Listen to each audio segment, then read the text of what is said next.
మొదటి ప్రశ్న భారతదేశపు తొలి టెలికాం మ్యానుఫ్యాక్చరింగ్ జోన్ ఎక్కడ ఏర్పాటు చేయనున్నారు? జవాబు గ్వాలియర్ మధ్యప్రదేశ్ రాష్ట్రంలో భారతదేశంలో తొలి టెలికాం మ్యానుఫ్యాక్చరింగ్ జోన్ను ఏర్పాటు చేస్తున్నారు. రెండో ప్రశ్న 2026 వరల్డ్ జూనియర్ స్క్వాష్ ఛాంపియన్షిప్ టైటిల్ను ఎవరు గెలిచారు? జవాబు Anahat Singh. Anahat Singh 2026 world junior squash championship టైటిల్ను గెలిచారు.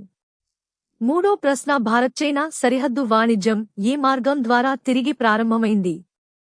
జవాబు నాథులా కనుమ. నాథులా పాస్ ద్వారా భారత్ చైనా మధ్య వాణిజ్యం తిరిగి ప్రారంభమైంది. ఈ నాథులా పాస్ సిక్కిం రాష్ట్రంలో ఉంది. చివరి ప్రశ్న లోకమాన్య తిలక్ జాతీయ పురస్కారం ఎవరికి లభించింది? జవాబు అజిత్ డోవల్. ప్రెసెంట్ మన NSA national security adviser Ajit డోవల్కు ప్రతిష్టాత్మక లోకమాన్య తిలక్ జాతీయ పురస్కారం లభించింది. మరిన్ని ఇలాంటి వీడియోల కోసం మా ఛానల్ని లైక్ అండ్ సబ్స్క్రైబ్ చేసుకోండి.